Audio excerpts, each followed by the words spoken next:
आज मैं आपको गुरुवार की व्रत कथा सुनाने जा रही हूँ। कथा के अनुसार प्राचीन काल की बात है। किसी राज्य में एक बड़े प्रतापी और दानी राजा राज्य करते थे। वह हर गुरुवार को व्रत रखकर दीन दुखियों की मदद करके पुण्य प्राप्त करते थे।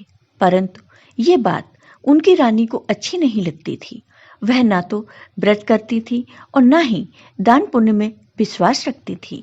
इतना ही नहीं, वह राजा को भी ऐसा करने के लिए मना करती थी। एक समय की बात है, राजा शिकार खेलने के लिए बन गए। घर पर रानी और दासी थी। उसी समय गुरु बृहस्पति देव साधु बाबा का रूप धारण कर राजा के दरवाजे पर भिक्षा मांगने आए। साधु बाबा ने जब रानी से भिक्षा मांगी तो वह कहने लगी, हे साधु महाराज, मैं इस दान और पुण्य से तंग आ गई हूँ। आप कोई ऐसा उपाय बताएं जिससे कि सारा धन नष्ट हो जाए और मैं आराम से रह सकूं। इतना सुनकर बृहस्पति देव ने कहा, हे देवी, तुम बड़ी विचित्र हो। संतान और धन से कोई दुखी होता है क्या? अगर अधिक धन है तो इसे शुभ कार्यों में लगाओ, कुंवारी कन्याओं का विवाह कराओ, विद्यालय और बाग बगीचे का निर्माण कराओ, जिससे तुम्हारे दोनों लोग सुधरें। परंतु साधु बाबा की इन बातों से रानी को खुशी नहीं हुई। उसने कहा कि मुझे ऐसे धन की आवश्यकता नहीं है जिसे मैं दान दूं और जिसे संभालने में मेरा सारा समय नष्ट हो जाए। तब साधु बाबा ने कहा, अगर तुम्हारी ऐसी इच्छा है तो मैं जैसा तुम्हें बताता हूँ तुम वैसा ही करना।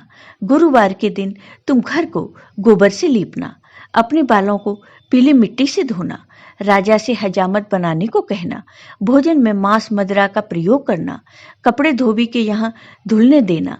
इस प्रकार 7 बृहस्पतिवार करने से तुम्हारा समस्त धन नष्ट हो जाएगा। इतना कहकर साधु के रूप में बृहस्पति देव अंतर्ध्यान हो गए। साधु बाबा के अनुसार कही बातों को पूरा करते हुए रानी को केवल 3 बृहस्पतिवार ही बीते थे कि उसकी समस्त धन संपत्ति नष्ट हो गई। भोजन के लिए राजा का परिवार तरसने लगा। तब एक दिन राजा ने अपनी रानी से कहा, हे रानी, तुम यहीं रहो, मैं दूसरे देश को जाता हूँ, क्योंकि यहाँ पर सभी लोग मुझे जानते हैं, इसलिए मैं कोई छोटा काम नहीं कर सकता। ऐसा कहकर राजा दूसरे देश चले गए। वहां वह जंगल से लकड़ी काट कर लाते और शहर में बेचते। इस तरह वह अपना जीवन व्यतीत करने लगे। इधर राजा के परदेश जाते ही रानी और दासी दुखी रहने लगी। एक बार जब रानी और दासी को 7 दिन तक बिना भोजन के रहना पड़ा तो रानी ने अपनी दासी से कहा, हे दासी, पासी के नगर में मेरी बहन रहती है, वह बड़ी धनवान है। तुम उसके पास जाओ और कुछ ले आओ ताकि थोड़ी बहुत गुजर बसर हो जाए। दासी रानी की बहन के पास गई। उस दिन गुरुवार था और रानी की बहन उस समय गुरुवार की व्रत कथा सुन रही थी। दासी ने रानी की बहन को अपनी रानी का संदेश दिया, लेकिन रानी की बड़ी बहन ने कोई उत्तर नहीं दिया। जब दासी को रानी की बहन से कोई उत्तर नहीं मिला तो वह दुखी हुई और उसे क्रोध भी आया। दासी ने वापस आकर रानी को सारी बात बता दी। ये सुनकर रानी ने अपने भाग्य को कोसा। उधर रानी की बहन ने सोचा कि मेरी बहन की दासी आई थी, परंतु मैं उससे नहीं बोली, इससे वह बहुत दुखी हुई होगी। गुरुवार की कथा सुनकर और पूजा समाप्त करके वह अपनी बहन के घर आई और कहने लगी, हे बहन, मैं गुरुवार का व्रत कर रही थी। तुम्हारी दासी मेरे घर आई थी, परंतु तब कथा हो रही थी और जब तक कथा होती है तब तक न उठते हैं और ना ही बोलते हैं, इसलिए मैं नहीं बोली। बताओ, दासी क्यों आई थी? तब रानी बोली, बहन, तुमसे क्या छुपाऊं, हमारे घर में खाने तक को अनाज नहीं है। ऐसा कहते कहते रानी की आंखें भर आईं। उसने दासी समेत पिछले 7 दिनों से भूखे रहने की पूरी बात अपनी बहन को बता दी। रानी की बहन बोली, देखो बहन, भगवान बृहस्पति देव सबकी मनोकामना को पूर्ण करते हैं। देखो, शायद तुम्हारे घर में अनाज रखा हो। पहले तो रानी को विश्वास नहीं हुआ, पर बहन के आग्रह करने पर उसने अपनी दासी को अंदर भेजा तो उसे सचमुच अनाज से भरा एक घड़ा मिल गया। ये देखकर दासी को बड़ी हैरानी हुई। दासी रानी से कहने लगी, हे रानी, जब हमको भोजन नहीं मिलता तो हम व्रत ही तो करते हैं, इसलिए क्यों ना इनसे व्रत की कथा की विधि पूछ ली जाए ताकि हम भी व्रत कर सकें। तब रानी ने अपनी बहन से गुरुवार के व्रत के बारे में पूछा। उसकी बहन ने बताया कि बृहस्पतिवार के व्रत में चने की दाल और मुनक्का केले की जड़ में अर्पित करें तथा दीपक जलाएं, व्रत कथा सुने और पीला भोजन ही करें। इससे बृहस्पति देव और भगवान विष्णु प्रसन्न होते हैं। व्रत और पूजा की विधि बताकर रानी की बहन अपने घर को लौट गई। 7 दिन के बाद जब गुरुवार आया तो रानी और दासी ने व्रत रखा। वह गुड़साल में जाकर चना और गुड़ लेकर आईं, फिर उससे केले की जड़ तथा विष्णु भगवान की पूजा की। अब पीला भोजन की चिंता को लेकर दोनों बहुत दुखी हुई, क्योंकि उन्होंने व्रत रखा था, इसलिए बृहस्पति देव उनसे प्रसन्न थे। वह एक साधारण व्यक्ति का रूप धारण कर 2 थालों में पीला भोजन दासी को दे गए। भोजन पाकर दासी प्रसन्न हुई और फिर रानी के साथ मिलकर भोजन ग्रहण किया। उसके बाद वह सभी गुरुवार को व्रत और पूजा करने लगी। बृहस्पति देव की कृपा से उनके पास फिर से धन संपत्ति आ गई, परंतु रानी फिर से पहले की तरह आलस्य करने लगी। तब दासी बोली, देखो रानी, तुम पहले भी इस प्रकार आलस्य करती थी, तुम्हें धन रखने में कष्ट होता था, इस कारण सभी धन नष्ट हो गया, और अब जब बृहस्पति देव की कृपा से धन मिला है तो तुम्हें फिर से आलस्य होने लगा है। रानी को समझाते हुए दासी कहती है कि बड़ी मुसीबतों के बाद हमने ये धन पाया है, इसलिए हमें दान पुण्य करना चाहिए। अब तुम भूखे मनुष्यों को भोजन कराओ, प्याऊ लगवाओ, ब्राह्मणों को दान दो, कुआं, तालाब, बावड़ी और बाग बगीचे आदि का निर्माण कराओ, मंदिर, पाठशाला और धर्मशाला बनवाकर दान दो, निर्धनों की कुंवारी कन्याओं का विवाह कराओ, साथ ही यज्ञ आदि कर्म करो, अपने धन को शुभ कार्यों में खर्च करो, जिससे तुम्हारे कुल का यश बढ़े और स्वर्ग प्राप्त हो और पितर प्रसन्न हो। दासी की बात मानकर रानी शुभ कर्म करने लगी। उसका यश फैलने लगा। एक दिन रानी और दासी आपस में विचार करने लगी कि न जाने राजा किस दिशा में होंगे। उनकी कोई खोज खबर भी नहीं है। उन्होंने श्रद्धापूर्वक बृहस्पति भगवान से प्रार्थना की कि राजा जहां कहीं भी हो शीघ्र वापस आ जाएं। उस रात्रि को बृहस्पति देव ने राजा को स्वप्न में कहा, हे राजा, उठ, तेरी रानी तुझे याद करती है, अपने देश को लौट जा। राजा प्रातःकाल उठे और जंगल से लकड़ी काटने के लिए जंगल की ओर चल पड़े। जंगल से गुजरते हुए विचार करने लगे कि रानी की गलती से उसे कितने दुख भोगने पड़े। राजपाट छोड़कर जंगल में आकर रहना पड़ा। जंगल से लकड़ी काटकर शहर में बेचकर गुजारा करना पड़ा और अपनी दशा को याद करके व्याकुल होने लगे। उसी समय राजा के पास बृहस्पति देव साधु बाबा के भेष में आकर बोले, हे लकड़हारे, तुम इस सुनसान जंगल में किस चिंता में बैठे हो, मुझे बताओ। यह सुनकर राजा के नेत्रों में जल भर आया। साधु बाबा की वंदना कर राजा ने अपनी संपूर्ण कहानी सुना दी। महात्मा दयालु होते हैं। वे राजा से बोले, हे राजा, तुम्हारी पत्नी ने बृहस्पति देव के प्रति अपराध किया था, जिसके कारण तुम्हारी यह दशा हुई। अब तुम चिंता मत करो, भगवान तुम्हें पहले से अधिक धन देंगे। देखो, तुम्हारी पत्नी ने बृहस्पतिवार का व्रत शुरू कर दिया है। अब तुम भी बृहस्पतिवार के व्रत में चने की दाल, गुड़ और मुनक्का से भगवान विष्णु का केले के वृक्ष की जड़ में पूजन करो तथा दीपक जलाकर कथा सुनो। उस दिन एक ही समय भोजन करना, लेकिन भोजन में पीले पदार्थ का सेवन जरूर करना। भगवान तुम्हारी सब मनोकामनाओं को पूर्ण करेंगे।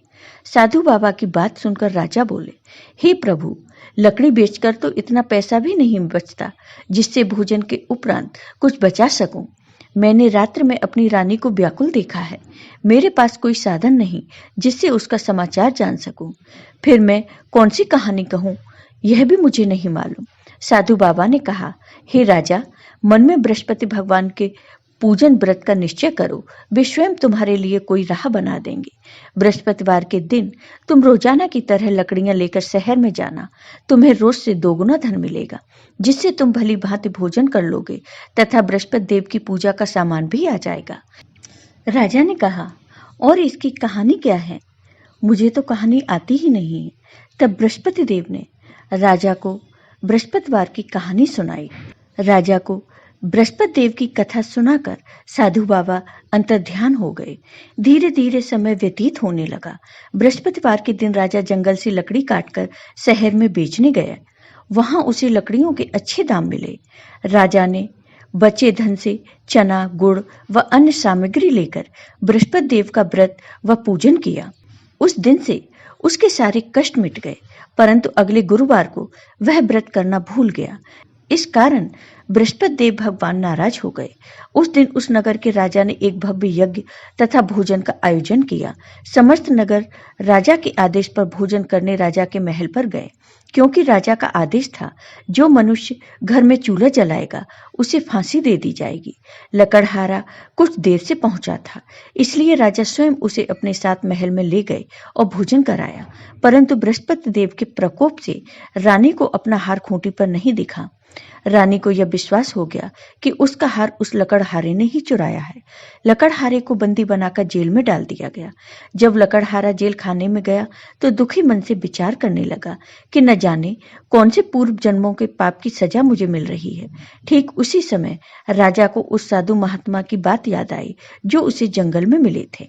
उसके बाद बृहस्पति देव साधु रूप में प्रकट होकर राजा की दीन दशा को देखकर बोले, हे मूर्ख, तूने बृहस्पति देव की कथा नहीं कही, तू उनकी पूजा से विमुख हुआ, इसलिए तुझे दारुण दुख प्राप्त हुआ। तू चिंता मत कर, बृहस्पतिवार को जेल के दरवाजे पर 4 पैसे मिलेंगे। तू उनसे गुड़ चना मंगाकर बृहस्पतिवार की कथा कहना, तेरे सभी कष्ट मिट जाएंगे। ऐसा कहकर साधु बाबा अंतर्ध्यान हो गए। अगले दिन बृहस्पतिवार था। जेल के द्वार पर राजा को 4 पैसे मिले। उसने गुड़ चना मंगाकर बृहस्पतिवार की कथा कही और प्रसाद बांटा। उसी दिन बृहस्पति देव उस राज्य के राजा को स्वप्न में दिखे और उसे चेतावनी दी, हे राजा, तूने जिस निरपराध को बंदी बनाकर जेल में बंद कर रखा है वह एक राजा है, उसे छोड़ दे। रानी का हार यथा स्थान खूंटी पर टंगा है। अगर तूने मेरी आज्ञा नहीं मानी तो मैं तेरा राजपाट नष्ट कर दूंगा। राजा प्रातःकाल उठे और खूंटी पर टंगे हार को देखकर तुरंत सिपाहियों से लकड़हारे को बुलाया और क्षमा मांगी तथा उसे राजा के योग्य सुंदर वस्त्र और आभूषण देकर विदा किया। गुरु महाराज की आज्ञा अनुसार राजा अपने नगर को चल दिए। राजा जब अपने नगर के निकट पहुंचे तो उसे अत्यधिक आश्चर्य हुआ। नगर में पहले से अधिक बाग, तालाब, कुएं तथा बहुत सी धर्मशालाएं, मंदिर आदि बने हुए थे। राजा ने एक व्यक्ति को रोककर पूछा, सुनो, ये धर्मशाला और बाग किसने बनवाए हैं? तब वह व्यक्ति बोला, ये बाग बगीचे, धर्मशालाएं, पाठशालाएं यहाँ की रानी और दासी ने बनवाए हैं। यह सुनकर राजा को अत्यधिक क्रोध आया। रानी के पास जब यह खबर पहुंची कि राजा आ रहे हैं तो उन्होंने अपनी दासी से कहा, हे दासी, राजा जी हमें अत्यंत दीनहीन दशा में छोड़कर गए थे। वह हमारी ऐसी हालत देखकर लौट न जाए। तू बाहर जाकर द्वार पर खड़ी हो जा। दासी द्वार पर जाकर खड़ी हो गई। राजा जब आए तो दासी उन्हें रानी की आज्ञा अनुसार अंदर ले गई। राजा तो अत्यंत क्रोधित थे। उन्होंने तुरंत अपनी तलवार खींच ली और रानी से पूछा, बता रानी, तेरे पास इतना धन कहां से आया? मैं तो तुझे बहुत दीनहीन दशा में छोड़कर गया था। रानी राजा से बोली, हे नाथ, आप सही कह रहे हैं। यह सब धन हमें बृहस्पति देव की कृपा से प्राप्त हुआ है। रानी की बात सुनकर राजा का क्रोध समाप्त हो गया। उसने निश्चय किया कि सब तो सप्ताह में 1 बार कथा कहते हैं, मैं दिन में 3 बार कथा करूंगा। उसके बाद हर समय राजा के दुपट्टे से चने और गुड़ बंधे रहते थे। वह दिन में 3 बार कथा करने लगा। एक दिन राजा ने अपनी बहन को लिवा लाने का विचार किया। इस तरह का निश्चय कर रानी से कहकर वह चल दिया। मार्ग में उसने देखा वृद्ध लोग मुर्दे को लिए राम नाम सत्य है कहते जा रहे हैं। उन्हें रोककर राजा बोला, हे भले मानस, मेरी बृहस्पतिवार की कथा सुन लो। वे सभी बोले, यह हमारा आदमी मर गया है, इसे अपनी कथा की पड़ी है, हमें नहीं सुननी तेरी कथा। परंतु एक वृद्ध आदमी बोला, अच्छा कहो, हम तुम्हारी कथा भी सुनेंगे। कहो भाई, अपनी कथा कहो। राजा ने चने गुड़ निकालकर कथा आरंभ की। मुर्दा हिलने लगा।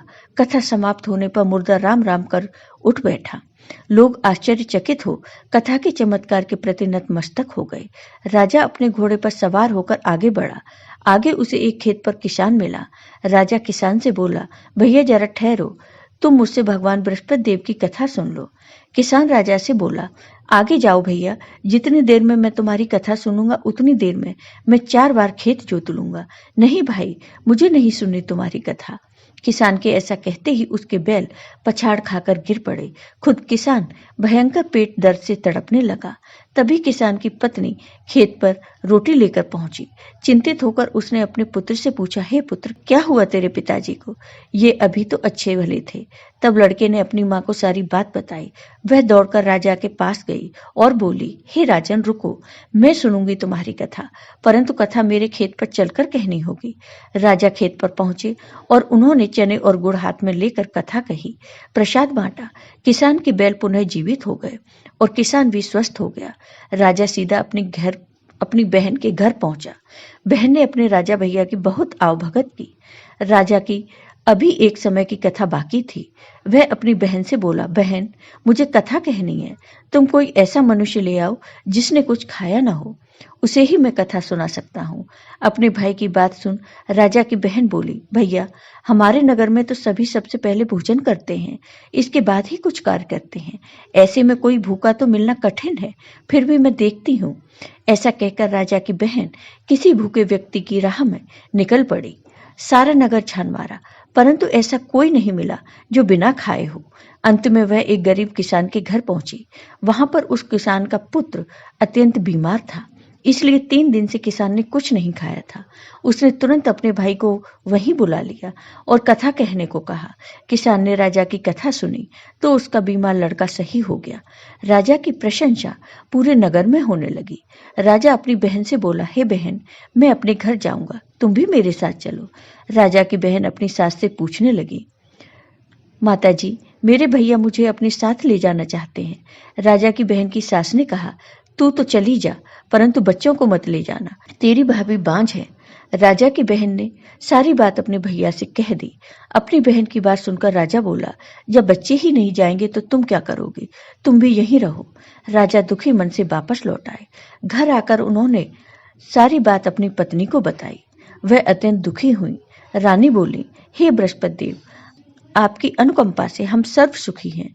हे प्रभु, मुझे पुत्र भी दे दो तो मुझ पर लगा कलंक धुल जाएगा। बृहस्पति देव ने उसकी प्रार्थना सुन ली। 9वें मास रानी ने एक सुंदर पुत्र को जन्म दिया। राजा की बहन भी आई। तब रानी ने ताना मारा, घोड़ा चढ़ी न आई, गधों चढ़ी आई। राजा की बहन बोली, यदि मैं इस प्रकार न कहती तो तुम मां कैसे बनती? हे बृहस्पति देव, आपने जिस प्रकार राजा को सब सुख संपन्न किया, उसी तरह सबको करना। जय हो बृहस्पति देव की, जय हो विष्णु भगवान की। आपको ये वीडियो पसंद आया हो तो लाइक कीजिए, शेयर कीजिए और मेरे चैनल को सब्सक्राइब कीजिए। साथ ही बेल आइकॉन पर क्लिक जरूर कीजिए, जिससे हमारे वीडियो के नोटिफिकेशन आपको मिलते रहें। धन्यवाद दोस्तों।